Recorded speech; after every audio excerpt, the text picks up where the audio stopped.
Sydney Cummings and Caroline Girvan are both fitness YouTube creators who give free content here on YouTube. And they have a lot of workouts and there's a lot to discover between each creator. But after having spent many years with Caroline Girvan, as well as spending the last 90 days with Sydney Cummings, I have some distinct differences and some important information to share with you to help you decide who is worth your time, because as busy women, we don't have time to putz around with workouts that are ineffective and inefficient. So today I'm going to break it all down for you so that you can decide for yourself without having to do all the work. I did the legwork for you, so you don't have to. What's up, mamas? Alexandria here, 35-year-old toddler mom, therapist, and gym rat. I spent nearly 10 years of my life overweight and honestly relatively out of shape because I got so stuck and I couldn't figure out what I was doing. But I finally cracked the code. And I use my therapy background as well as my personal experience to help you lose the weight faster so that you don't have to make the same mistakes that I made along the way. In order to sort of eliminate my personal bias, I've created a scaling system and I encourage you to fill it out as well. And I'd love to hear in the comment section what your different scores were for each of these different creators after I go through and describe them, or if you have personal experience with them yourself, because I think that could be super useful for so many folks. I'm going to rank these on a scale from 1 to 5, 5 being the best. So a total score of 25 is going to be like the max score that you can receive. Category 1 is likability. Now, when I think about Caroline, I find her to be, honestly, darling is the best word that comes to mind. YouTube suggested her to me many years ago when I started my weight loss journey, and she sort of helped catapult me into my weight loss journey from a fitness standpoint because I just fell in love with her workouts. I don't really fully know what it is about her, to be perfectly honest with you, but there's just something about the way that she shows you her passion for fitness or exercise or something. There's just something about it. Like, I can't put my finger on it, and maybe you guys can help me in the comment section if you can figure it out, but I can't put my finger on what makes her just so darn charming. And for whatever reason, I just fell in love with her and with her workouts, even though honestly, she doesn't say a whole lot. And to me, the kind of vibe is I went to the gym with my jacked best friend who showed me what to do so I could look like them. That's kind of the vibe that I get from her. It's like going to the gym with your jacked best friend. And I like that personally because I feel like that is just super relatable and sort of chill. But it does leave you with sort of minimal instruction. The most instruction that you're going to get are like little description boxes throughout the video on the screen, popping up with different tips and tricks or suggestions that she wants to make to you. But the most talking that you're going to get from Caroline is in that early first sort of description of the video when she starts it. Usually it's around 2 to 3 minutes maximum. She's going to talk you through the workout, what you can expect from the workout, any sort of styles or weights that she's using. You're going to get all of that in the first couple of minutes, and then she's not going to say anything else throughout the workout, and then you'll get a cool down at the end. Each series has a suggested warm-up to go with each series, and you can choose to follow that if you want to. It's just a separate video, or you can do it on your own. It's really whatever works best for you and what functions best for the way that you like to warm up. I personally just like to warm up with her while she's going through the workout explanation for me. It's just more timely for me, and I know where I need to warm up and all the different body parts. So for me, that's sort of how I function with it. And I like it that way, and that again is personal preference, which is why I have my scale here. And so for me, I give Caroline a 5 on likability. I find her to be super likable, and in spite of the fact that she's really in shape, she just feels so relatable somehow. Again, I can't quite put my finger on why she feels relatable to me, but there's just something so charming about her. And so I definitely give her a 5 on the likability scale. So let's talk about Sydney for a second. So Sydney Cummings is clearly an athlete, and you can tell by the styling of her videos, they feel much more coach-like, much more like you're going to practice and your coach is helping you to build more muscle or build strength. And I think that's great. I think that makes her very approachable, especially when you're thinking about, depending on where you are in your fitness journey, that can make her really approachable because it's kind of the opposite of Caroline in that you get a lot of instruction rather than limited instruction. And that may suit you well and that may not suit you well. So it really depends on the kind of person that you are. And if you like having somebody who's going to sort of hold your hand of sorts or give you feedback throughout the way, you're also going to get a lot of encouragement from Sydney. Sydney is very encouraging. And honestly, I find her to be a super inspiring human being. I mean, the girl was shot, for goodness sake. Have you seen that video? If you haven't seen her video, like her story video, well, there's actually 2 videos, but if you haven't seen her story video, it's very inspiring and I highly recommend you go watch it. I'll link it in the description in case you'd like to go see it. But she's just a super inspiring human being, and you can tell really for both of these creators how passionately they feel about fitness, how passionately they feel about helping people, especially women, to reach their goals. And so I just really appreciate that. And I also give Sydney a 5 on the likability scale because I just think she is super charming. Again, she's going to talk to you more, and so if that's what you like, if you prefer a coach that's going to talk to you, then she's more of a coach that is going to be more relatable for you, as opposed to Caroline, who talks significantly less throughout the workout. But again, I gave her a 5. So when you think about Caroline's training programs, you're going to find, if you go over to YouTube, that there is a lot of different variety. Now, I'm covering basically YouTube today. There is an app as well, and we can cover that in a different conversation. I just figured we would cover YouTube to YouTube because that just made the most sense across the board. But if you want more about the app, please let me know in a comment and I can make that happen as well. But in terms of Caroline's programs on YouTube, you're going to find shorter series as well as longer series. I did a whole deep dive on all of her YouTube videos and all of her YouTube series and what you can expect from them. So I will link that video for you in a card so you can go check that out. It's pretty long. Grab a cup of coffee as you watch it, but it is very helpful in sort of determining which workouts do what and to help you pick which one you might like the most. So I'll leave that for you. Linked, shameless plug, if you want to go watch that one next. So I won't go through all of the different styles of training that she does, but she does things like complexes, straight sets, supersets, you name it, she's done it throughout the different types of series. And then there are also mini series that focus on certain types of training styles. And I find Caroline's workouts to be super effective. You'll find with Caroline's series, and also Sydney's as well, is she utilizes a timer approach for the most part, rather than a specific rep range. So let's talk about rep range for a second, because there are several different schools of thought about which rep range is best for what.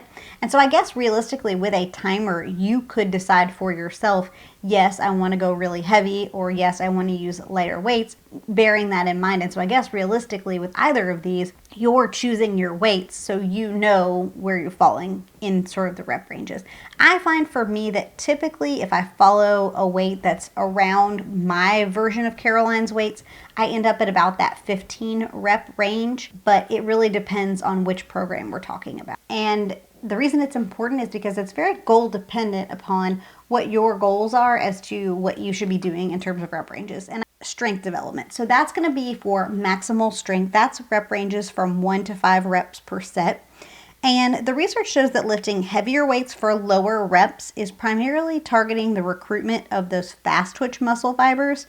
And those are responsible for generating maximum force. And so that's most effective for increasing your max strength and building heavier loads rather than some of the other training styles. When you think about the goal of muscle hypertrophy, that's when you're talking about like 6 to 12 reps. And when you're doing hypertrophy for your muscles, you're really thinking about muscle size. And so hypertrophy reps they kind of strike a balance between volume or total reps and intensity, which is weight lifted. And it sort of leads to an optimal environment for muscle growth.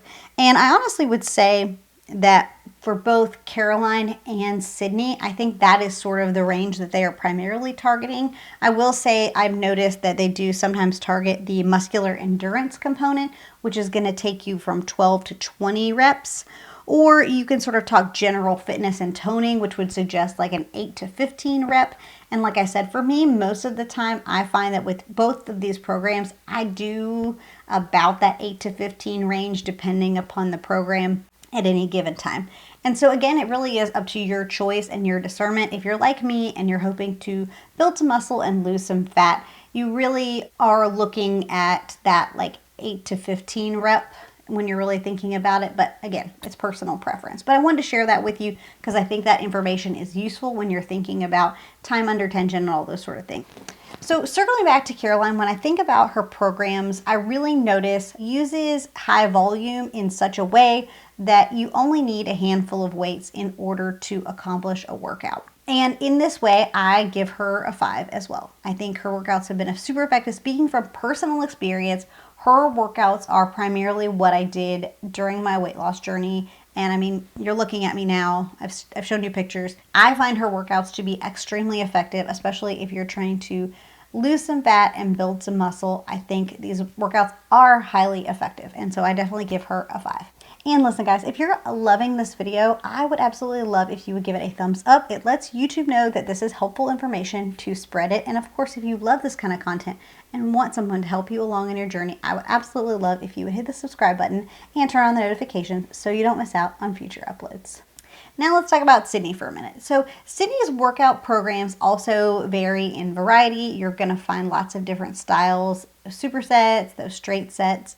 She calls them AMRAPs and Caroline calls them complexes. And if there's a difference, I'll put them on the screen. To me, they feel very much the same, but that could mean that I'm doing it wrong. But I will note if there are differences that I can find on the internet. It may just be what they call them.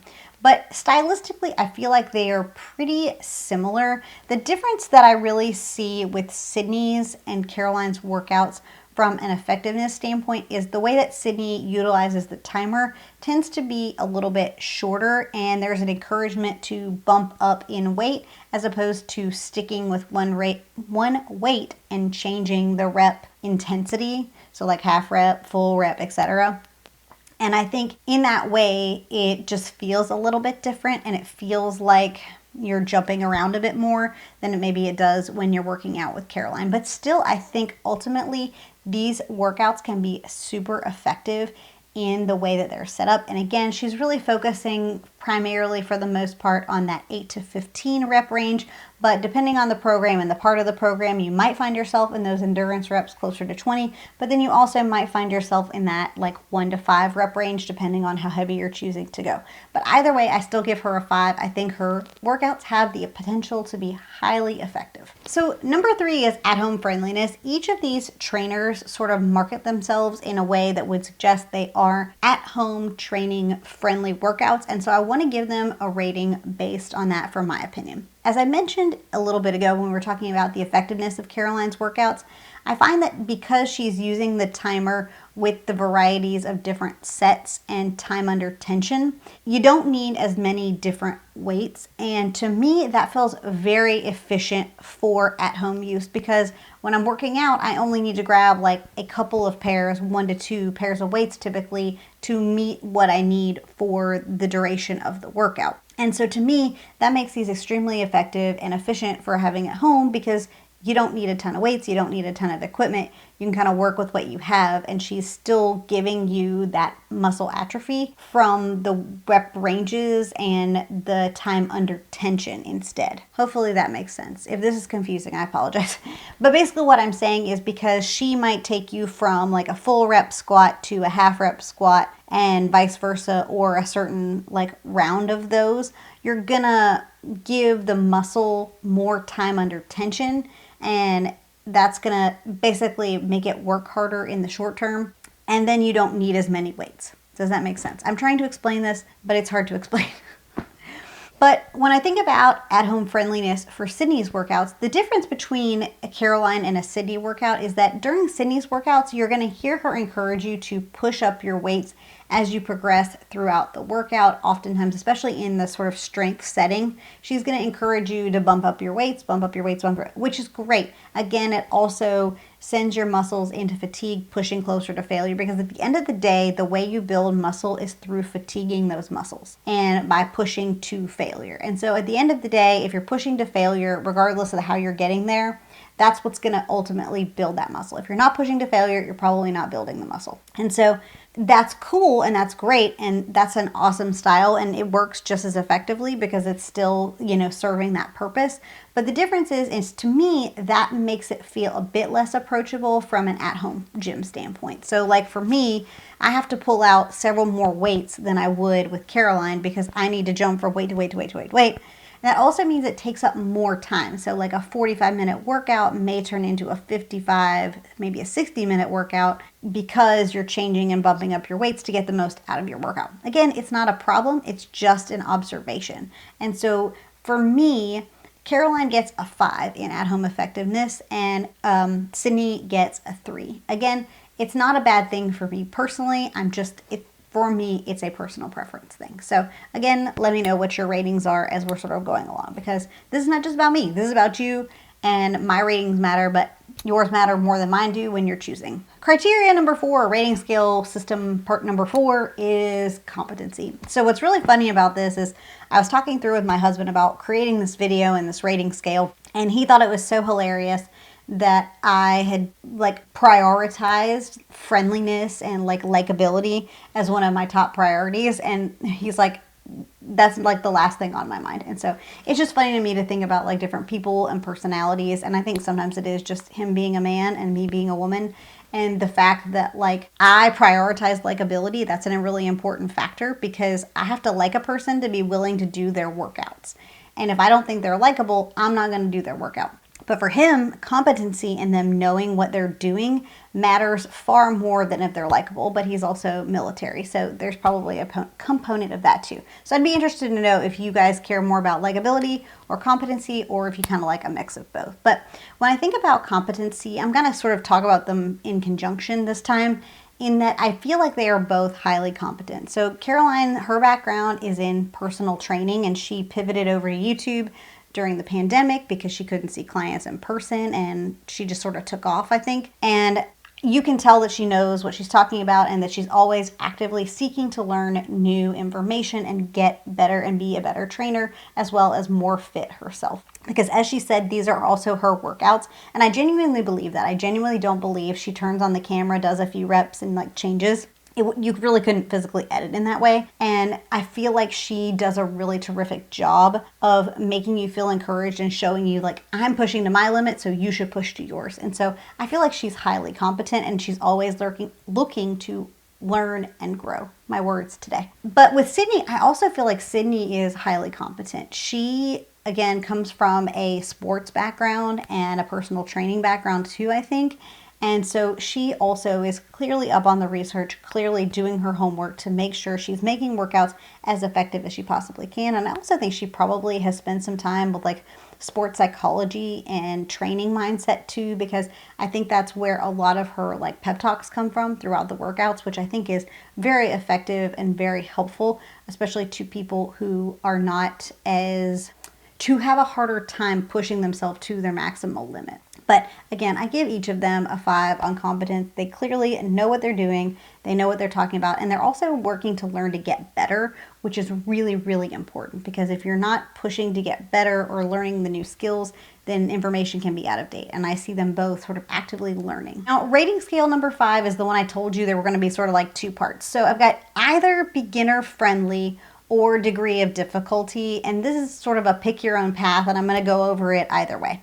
So for me, when I think about a workout, my personal preference is now degree of difficulty. I personally like a challenge. I like something to be super challenging and difficult. I kind of want to be but did you die at the end of a workout? That's how I personally feel. But not everybody is as crazy as I am, and I'm okay. If you're my kind of crazy, let me know. Give me a hand raise up in the comments, because I am the kind of person who likes a good challenge. I didn't always used to be like this though, and I recognize that early on in my fitness journey, that was a bit more intimidating. And so that's why the other category of this is beginner friendly. And so if we're looking at it from a beginner friendly, well, let's do one and then the other, Alexandria. So let's start with degree of difficulty. When I think about degree of difficulty, that may matter to you more if you're an intermediate to, more advanced training age like I am, because at a certain point of like muscle growth and things like that. You just realistically, you have to push harder to reach your goals. That's just how it works. Like your body gets in better shape and it adapts to those workouts. But I also recognize that sometimes more or sometimes more difficult is not necessarily always better. And different people have different preferences. So when I think about degree of difficulty, I would say that Caroline is probably a 5 on degree of difficulty scale, because I feel like even her easiest workouts, excluding the beginner program on the app, we're not talking about her right now, but excluding that, I feel like you're looking at a situation where everything has the ability and potential to be really challenging. And so for me, she definitely gets a 5 on degree of difficulty. And to me, that's a good thing. But you can make her workouts fit for you, and I certainly did. It's funny because I was just having a conversation with my mother-in-law before I made this video, and she was asking me, how did you do Epic Heat when you first started working out? And I was like, well, the reason and how I did it is because that was my option. And so that was the 30-minute series that was available to me at the time. And so I just sort of worked it out. I had decided in my mind that I was going to complete this series, and so I pushed through. Sometimes it meant pausing and taking breaks and sitting on the couch and like taking a breather. And it took me longer to get through the workout. But that's what I personally chose to do. And I recognize that that's not for everybody. And I think, you know, especially when you're starting out, that can be really intimidating, especially if you're already sore and you've got the DOMs and all that sort of stuff. And you're like, I can't even get out of bed, much less do this crazy lady's workout. Then degree of difficulty early on may be really difficult for you, and you may not be ready for that kind of challenge yet, mentally or physically or a combination, and maybe you want to sort of work your way up to that degree of difficulty. And that's okay too. Sometimes we have to build confidence first, but I do genuinely believe that anybody can do Caroline's workouts. It's just a matter of you deciding that it truly is you versus you and going at a pace that suits you and nobody else. If that means you stop and pause, if that means you don't use any weight, whatever it takes for you to get through the workout. And I'll insert some pictures of me like in less good shape starting out, because I did this early on, and so I genuinely believe you can do it, but I also know that you may not want to, and that's okay too.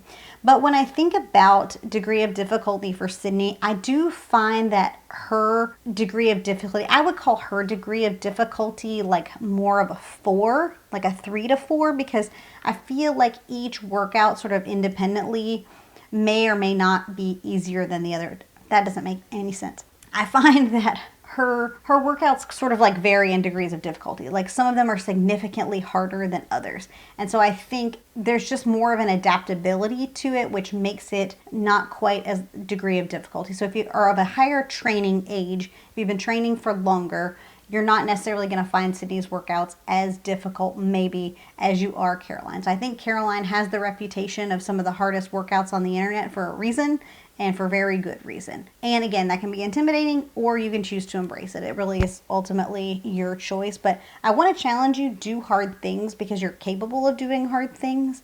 And the more times we do things that are difficult for us, it shows us what we're truly capable of. So I don't want you to miss out on that. When Sydney encourages for you to push up, or if you're trying to work out with Caroline, you can do the hard things. You can do it. I believe in you. You should believe in you too. But let's switch to the other sort of side of the spectrum, which is the beginner friendly. And so with this one, unfortunately, as of all the things I have explained, I do feel like Caroline is more of like a 2 or 3 on the beginner friendly scale, because I do think that the lack of kind of talking to you through the workout, as well as just the challenge that some of those workouts can be, can prove. Editing Alexandria here. Apologies. I got cut off, but basically what I was saying is that by not having a ton of feedback through talking through the videos, as well as the degree of difficulty, can make it more intimidating for a beginner, and that's my score. So back to the video. As I was trying to say, I don't know where I left off, so I'm going to just sort of start over again. What I was going to say is that I find Sydney's workouts to be super beginner friendly, because while you also get different degrees of difficulty, you also have Sydney along to encourage you to push your weight up, or to challenge you and ask you to reflect on how are you feeling, how are you doing, can you go harder, are you really pushing to failure, and really causing you to reflect on that. And especially as an early training experience, that's really valuable information to have and is a great way to get better at training. And so in that way, I find Sydney to be super effective for beginners, regardless of if the workout is difficult or not, because she's going to help you to push yourself to your limits and help you to know if you're pushing yourself to your limits. Whereas you sort of already have to have that innate ability to do that for yourself when you're training with Caroline. You have to have some knowledge or information or ask somebody for help. So in that way, Sydney is super beginner friendly and I think super approachable. My scoring is Caroline for beginners, I have as a score of 22. Caroline for more advanced, I have as a 25. For Sydney for beginners, I have as a 23. And for Sydney for the more advanced folks, I also gave her a 22. So overall, again, I acknowledge that I am a bit biased, in terms of my training preferences. And that's hopefully why this rubric is super helpful for you so that you can decide based on the things that I have said where you fall. So please let me know in the comment section which one is your pick. What were your ratings? Do you find that you're looking for something that's more beginner friendly? Are you looking for something that is really based on a degree of difficulty? And if you found this useful, I would love if you would give it a thumbs up. And please, of course, consider subscribing if you haven't done so already. And I will catch you in the next one.